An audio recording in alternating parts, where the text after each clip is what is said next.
that it is now confirmed that 7 Yatris have been killed and 12 injured. So that's the bad news. We're now being joined by M.M. Khajuria, who's a former DGP of the CRPF. Mr. Khajuria, thank you, sir, for joining us.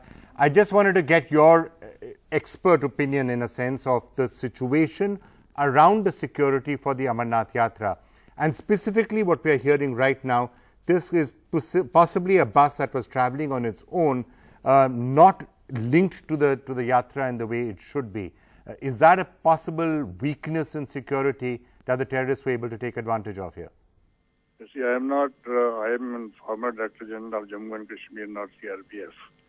Yes. As far as this incident is concerned, actually it has to be seen in the context of the change narrative on Kashmir.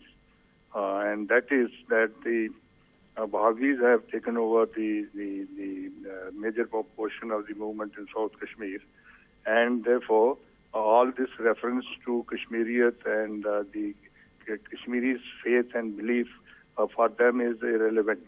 They don't need people's support to attack. They have their orders, and they had declared that they will do the mischief, and they are done. As far as the operational part is concerned, obviously they have the number of options they have is unlimited.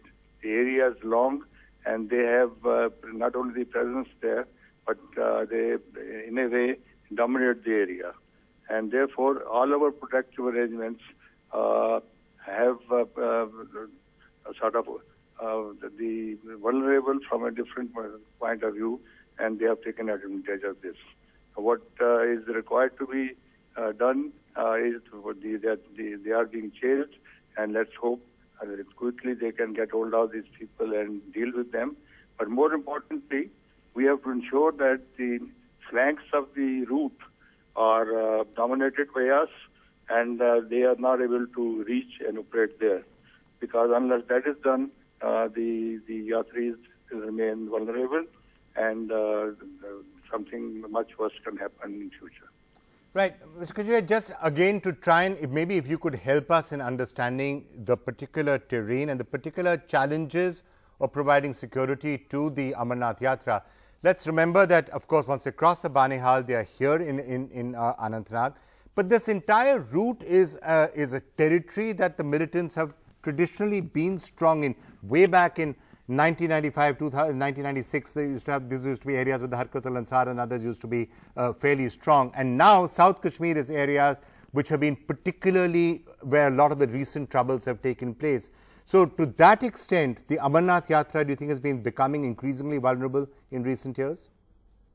That's right. I'd just like to make one observation that earlier on, the militants, the terrorists did not have control over the area.